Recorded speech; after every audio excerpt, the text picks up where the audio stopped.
สำหรับบทเรียนนี้ก็จะเป็นบทที่11เนาะบทเรียนที่3จะเป็นบทสุดท้ายของภาษาอังกฤษชั้นม.1 กัน Lesson 3เนาะบทเรียนที่3ของเฮาจะแม่นเกี่ยวกับ Did you have a nice weekend ก็คือเจ้ามีวันท้ายอาทิตย์ที่ดีบ่คำว่า weekend ก็คือวันท้ายอาทิตย์จะเป็นวันเสาร์วันอาทิตย์นี่เนาะสำหรับจุดประสงค์ของบทนี้แม่นเรียนรู้เกี่ยวกับเว้าเกี่ยวกับอดีตคือเก่านะ ask and answer ถามแล้วก็ตอบเกี่ยวกับอดีตมาเบิ่งข้อที่1เนาะคำศัพท์ข้อที่1ก็จะแม่นมีคำว่า busy นะ busy ก็คือยุ่งเวียกหรือว่าค้าเวียกก็ได้นะเวียกหลายก็ได้ busy early ก็คือแต่ดึกแต่เช้าเนาะก่อนแปลว่าก่อนแต่ว่า get up early มันตื่นแต่ดึกแต่เช้าหรืออีกอย่างนึงแปลว่าก่อน early find เนาะ find แปลว่าซอกหาหรือว่าพบเห็นidea เนาะ idea ก็คือแนวคิดเนาะหรือว่า idea ก็ได้เนาะเป็น idea เป็นแนวคิดความคิดเห็นก็ได้ keep เนาะ keep คือเก็บรักษาไว้รักษาไว้ the next one is own เนาะ own ก็คือของเจ้าของเองหรือเป็นเจ้าของเอง picnic เนาะบทที่ผ่านมาก็มีคำศัพท์นี้เนาะคือกินข้าวปลาหรือว่า picnic Okay, the last one is story ก็คือบทเรื่องเนาะ story ก็คือเรื่องบทเรื่องต่างๆต่อไปจะเป็นข้อที่2เป็น listen and repeat ก็คือฟังแล้วก็เว้าตามครูสอนคือเก่าเนาะเป็น then practice the dialogue in pairs หลังจากนั้นก็ฝึกซ้อมเนาะเป็นครูตัวนี้จะแม่น hi เขียวคนชื่อเขียวHow are you สบายดีเขียวเจ้าสบายดีบ่ Fine thanks สบายดีขอบใจ Did you have a nice weekend เนาะเจ้ามีวันท้ายอาทิตย์ที่ดีบ่ Yes I did How about you แน่นอนเนาะมีและเจ้าเด I had a good weekend too เนาะค่อยมีวันท้ายอาทิตย์ที่ดีเช่นกันโอเคบัดนี้ข้อที่3สำหรับข้อที่3แม่น listen and complete เนาะฟังแล้วก็เฮ็ดให้ประโยคเหล่านี้สมบูรณ์เนาะ listen and complete the passage เนาะฟังแล้วก็เฮ็ดให้บทความนี้เนาะสมบูรณ์บ่แม่นประโยคเนาะในนี้เริ่มจากคำว่า last Sunday I a picnic with my friends ตอนนี้จะเป็นตืมคำกริยาเนาะเดี๋ยวอาจารย์ call I went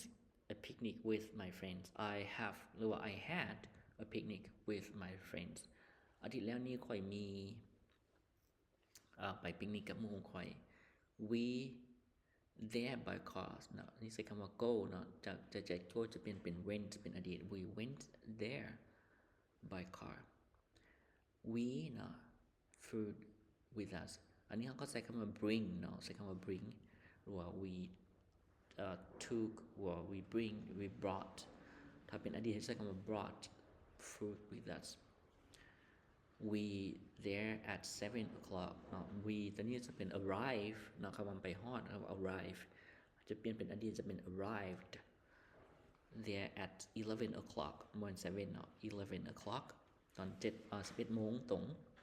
we had lunch at 7:30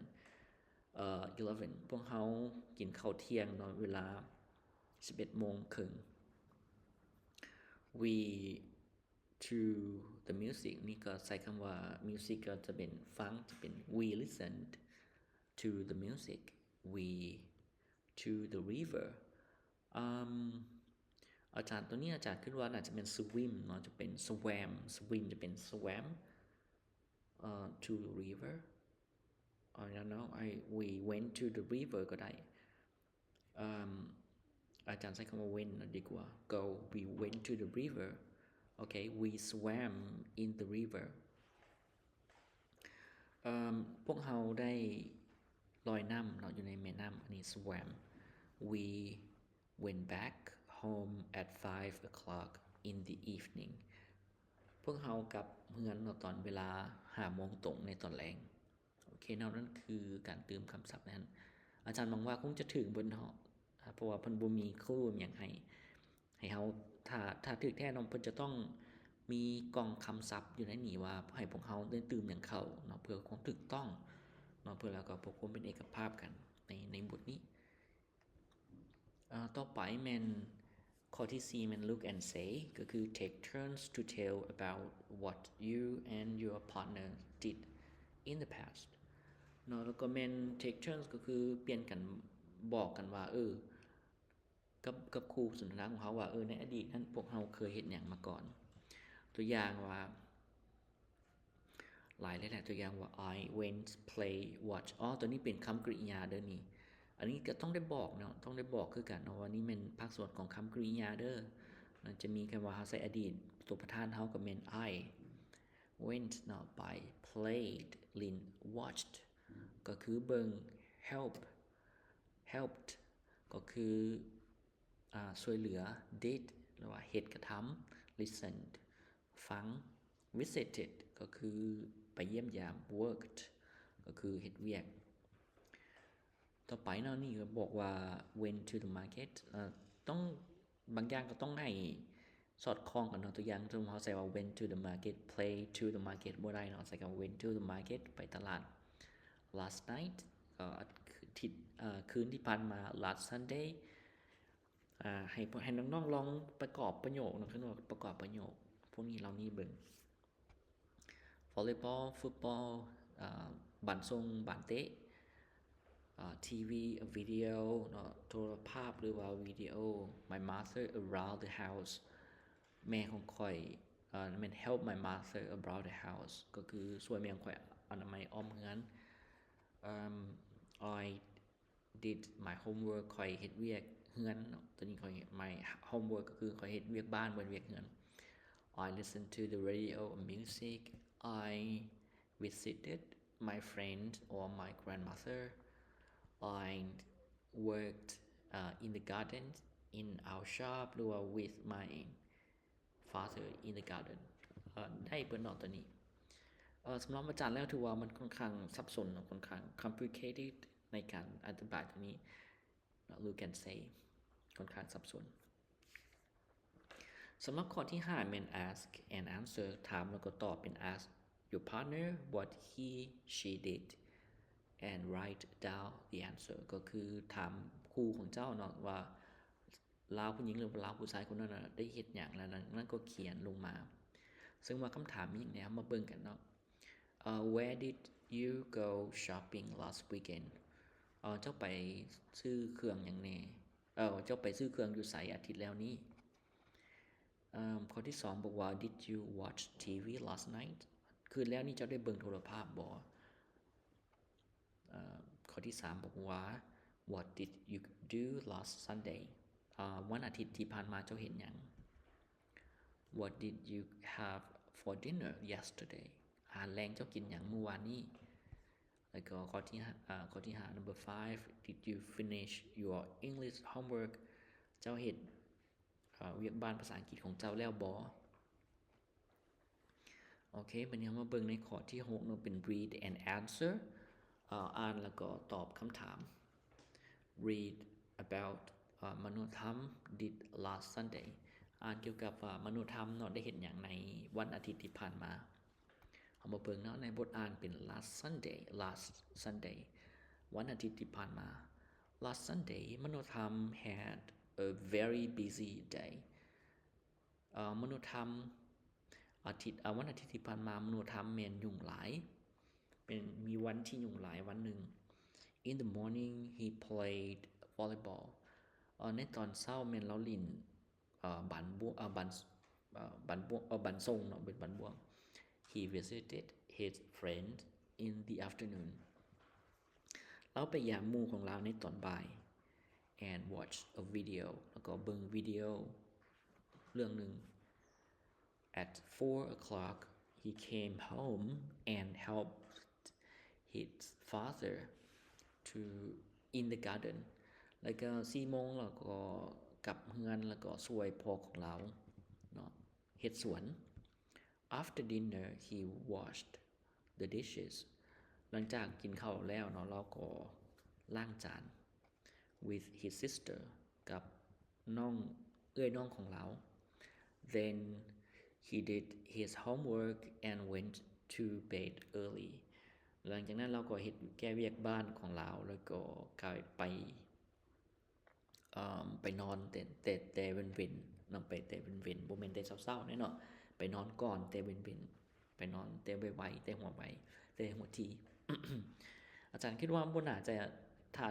ถ้าเป็น habit ที่ดีแท้เนาะ homework ก็ควรจะแล้วในมื้อที่เฮารับเวียกมาเลยก็บ่ควรท่าฮอดวันอาทิตย์เนาะบัดนี้เฮามาเบิ่งในคำถามquestions ข้อที่1บอกว่า what did Manotham do in the morning Manotham เฮ็ดหยังในตอนเช้าwhen did he visit his friend and watch video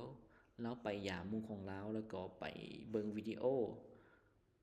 ตอนใดข้อที่3บอกว่า what did he do at 4 o'clock ตอน 4 โมงเราเฮ็ดหยัง number 4 what did he do with his sister เราได้เฮ็ดหยังกับกับน้องสาวของเรากับน้องน้องของเราข้อที่5แม่น did he do his homework เราได้แก้เวียกบ้านของเราบ่โอเคมื้อนี้ข้อที่7 read and say อ่านแล้วก็เว้าเนาะ read the passage in the exercise 6อ่านบทความเนาะข้างเทิงนั้นเนาะข้อความข้างเทิงนั้นก็คือบทฝึกหัดที่6 and say true or false ว่าตอบบอกว่าถูกหรือผิดตัวอย่างว่า A บอกว่า The boy in the story is Sampon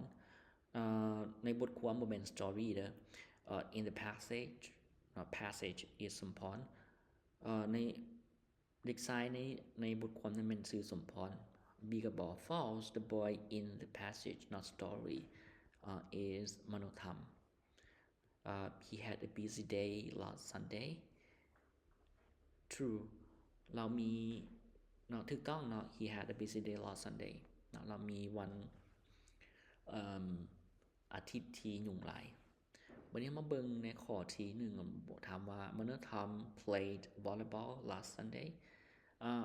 วันอาทิตย์ที่ผ่านมา Manotham ได้เล่นบันทรงบ่ข้อที่2 He watched a video with his friend on Sunday afternoon วันตอนบ่ายวันอาทิตย์เนาะเราได้เบิ่ง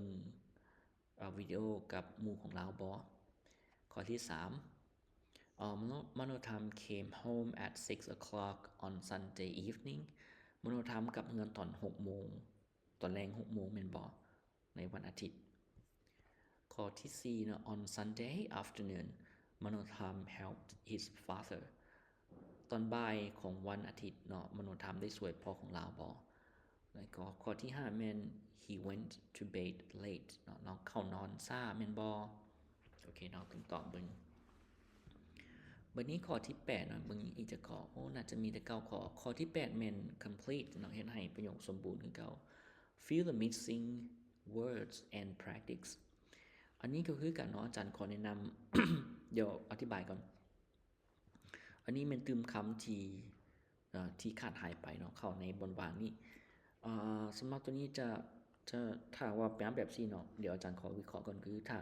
ถ้าว่าครูสอนเนาะควรมีคำศัพท์ที่น่าจะเติมใส่แนวใดเนาะให้นักเรียนได้เลือกถ้าว่าเติมใส่นี่มันจะมีคำตอบได้หลากหลายเนาะแล้วก็จะยากในการตรวจสอบแล้วก็เอกภาพกันในห้องบัดนี้มาเบิ่งข้อ A เนาะเป็นบอกว่าyou play football last Sunday แล้วก็ใส่ว่า did you play อันนี้ตอบว่า yes or หรือว่า no ก็ได้เนาะได้2รูปแบบเห็นบ่คำตอบมันจะเป็นได้หลายรูปแบบ A ถามว่า what did get up last Sunday อาจารย์บ่ฮู้เนาะนี่เป็น what did you get up last Sunday อาจารย์ I don't know this one อาจารย์บ่ฮู้เขาใส่คำตอบนี้ได้ B บอกว่า I got at 6 o'clock ตอนค่อยตื่น I got up at 6 o'clock ค่อยตื่นนอนตอนwhen you say what time did you เห็นบอก what time did you get up ใช้คำว่า time เวลา time แล้วก็ you นะตัวนี้ ตื่นจะบอกว่า I got up at 6 o'clock A จะเป็นYou watched TV last night Did you watch TV last night จะเป็น Yes I did B บอกว่า Did you help your father